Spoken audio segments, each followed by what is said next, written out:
रामायण युद्ध में हनुमान। रामायण के सुंदर कांड में हनुमान जी के साहस और देवाधीन कर्म का वर्णन किया गया है। हनुमान जी की भेंट राम जी से उनके वनवास के समय तब हुई जब राम जी अपने भ्राता लक्ष्मण के साथ अपनी पत्नी सीता की खोज कर रहे थे। सीता माता को लंकापति रावण छल से हरण करके ले गया था। सीता जी को खोजते हुए दोनों भ्राता ऋषिमुख पर्वत के समीप पहुंच गए, जहां सुग्रीव अपने अनुयायियों के साथ अपने ज्येष्ठ भ्राता बाली से छिपकर रहते थे। वानर राज बाली ने अपने छोटे भ्राता सुग्रीव को एक गंभीर मिथ्याबोध के चलते अपने साम्राज्य से बाहर निकाल दिया था और वो किसी भी तरह से सुग्रीव के तर्क को सुनने के लिए तैयार नहीं था। साथ ही बाली ने सुग्रीव की पत्नी को भी अपने पास बलपूर्वक रखा हुआ था। राम और लक्ष्मण को आता देख सुग्रीव ने हनुमान को उनका परिचय जानने के लिए भेजा। हनुमान एक ब्राह्मण के वेश में उनके समीप गए। हनुमान के मुख से प्रथम शब्द सुनते ही श्रीराम ने लक्ष्मण से कहा कि कोई भी बिना वेद पुराण को जाने ऐसा नहीं बोल सकता जैसा इस ब्राह्मण ने बोला। राम जी को उस ब्राह्मण के मुख, नेत्र, माथा, भौह या अन्य किसी भी शारीरिक संरचना से कुछ भी मिथ्या प्रतीत नहीं हुआ। राम जी ने लक्ष्मण से कहा कि इस ब्राह्मण के मंत्रमुग्ध उच्चारण को सुनके तो शत्रु भी अस्त्र त्याग देगा। उन्होंने ब्राह्मण की और प्रशंसा करते हुए कहा कि वो नरेश राजा निःसंकोच ही सफल होगा जिसके पास ऐसा गुप्तचर होगा। श्रीराम के मुख से इन सब बातों को सुनकर हनुमान जी ने अपना वास्तविक रूप धारण किया और श्रीराम के चरणों में नतमस्तक हो गए। श्रीराम ने उन्हें उठाकर अपने हृदय से लगा लिया। उसी दिन एक भक्त और भगवान का हनुमान और प्रभु राम के रूप में अटूट और अनश्वर मिलन हुआ। तत्पश्चात हनुमान ने श्रीराम और सुग्रीव की मित्रता करवाई। इसके पश्चात ही श्रीराम ने बाली को मारकर सुग्रीव को उनका सम्मान और गौरव वापस दिलाया और लंका युद्ध में सुग्रीव ने अपनी वानर सेना के साथ श्रीराम का सहयोग दिया। सीता माता की खोज में वानरों का एक दल दक्षिण तट पे पहुंच गया, मगर इतने विशाल सागर को लांघने का साहस किसी में भी नहीं था। स्वयं हनुमान भी बहुत चिंतित थे कि कैसे इस समस्या का समाधान निकाला जाए। उसी समय जामवंत और बाकी अन्य वानरों ने हनुमान को उनकी अद्भुत शक्तियों का स्मरण कराया। अपनी शक्तियों का स्मरण होते ही हनुमान ने अपना रूप विस्तार किया और पवन वेग से सागर को उड़ के पार करने लगे। रास्ते में उन्हें एक पर्वत मिला और उसने हनुमान से कहा कि उनके पिता का उसके ऊपर ऋण है। साथ ही उस पर्वत ने हनुमान से थोड़ा विश्राम करने का भी आग्रह किया, मगर हनुमान ने किंचित मात्र भी समय व्यर्थ न करते हुए पर्वतराज को धन्यवाद किया और आगे बढ़ चले। आगे चलकर उन्हें एक राक्षसी मिली जिसने कि उन्हें अपने मुख में घुसने की चुनौती दी। परिणाम स्वरूप हनुमान ने उस राक्षसी की चुनौती को स्वीकार किया और बड़ी ही चतुराई से अति लघु रूप धारण करके राक्षसी के मुख में प्रवेश करके बाहर आ गए। अंत में उस राक्षसी ने संकोचपूर्वक ये स्वीकार किया कि वो उनकी बुद्धिमत्ता की परीक्षा ले रही थी। आखिरकार हनुमान सागर पार करके लंका पहुंचे और लंका की शोभा और सुंदरता को देखकर आश्चर्यचकित रह गए। और उनके मन में इस बात का दुख भी हुआ कि यदि रावण नहीं माना तो इतनी सुंदर लंका का सर्वनाश हो जाएगा। तत्पश्चात हनुमान ने अशोक वाटिका में सीता जी को देखा और उनको अपना परिचय बताया।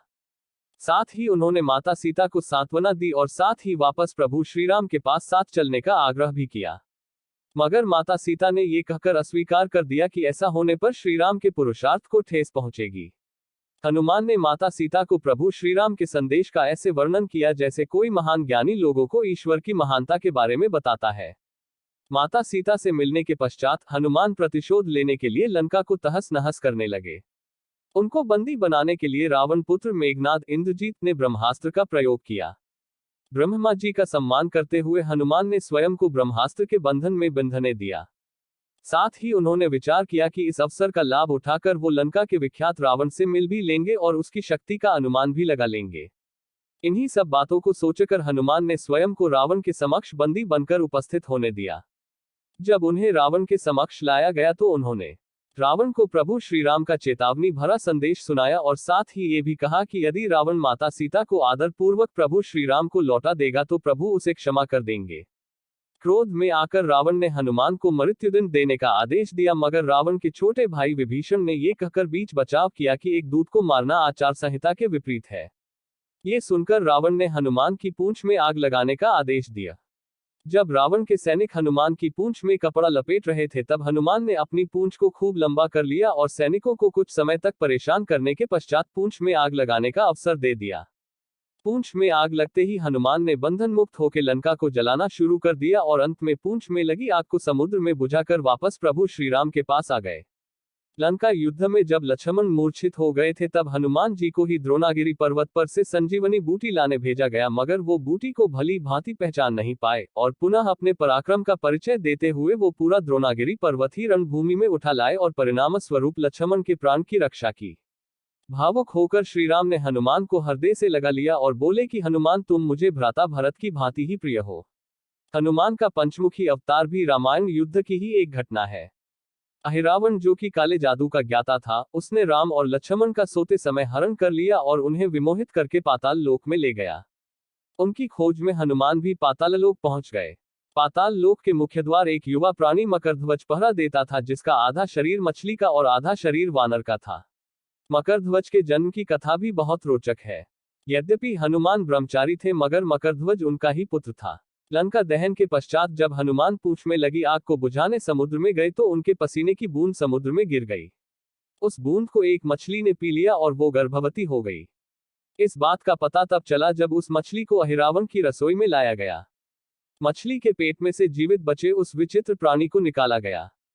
अहिरावण ने उसे पालकर बड़ा किया और उसे पातालपुरी के द्वार का रक्षक बना दिया। हनुमान इन सभी बातों से अनभिज्ञ थे। यद्यपि मकरध्वज को पता था कि हनुमान उसके पिता हैं, मगर वो उन्हें पहचान नहीं पाया क्योंकि उसने पहले कभी उन्हें देखा नहीं था।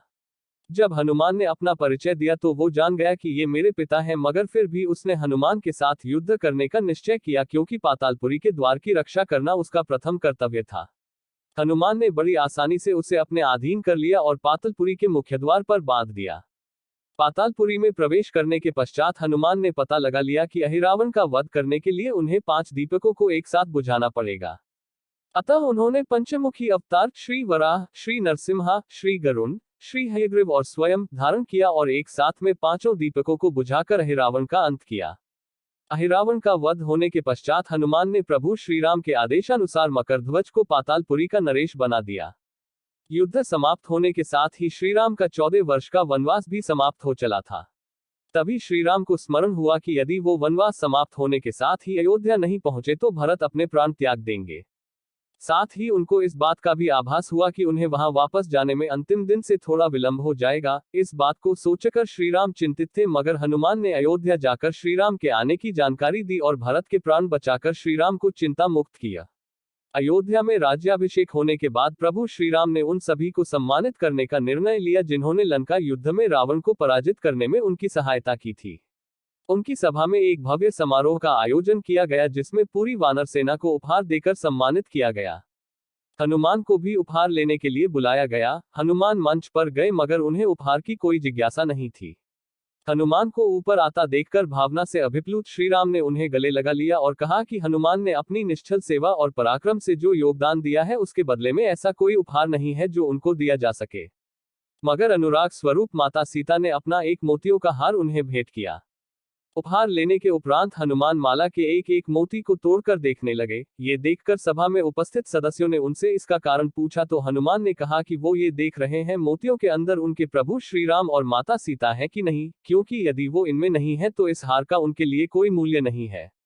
ये सुनकर कुछ लोगों ने कहा कि हनुमान के मन में प्रभु श्रीराम और माता सीता के लिए उतना प्रेम नहीं है जितना कि उन्हें लगता है। इतना सुनते ही हनुमान ने अपनी छाती चीर के लोगों को दिखाई और सभी ये देखकर स्तब्ध रह गए कि वास्तव में उनके हृदय में प्रभु श्रीराम और माता सीता की छवि विद्यमान थी।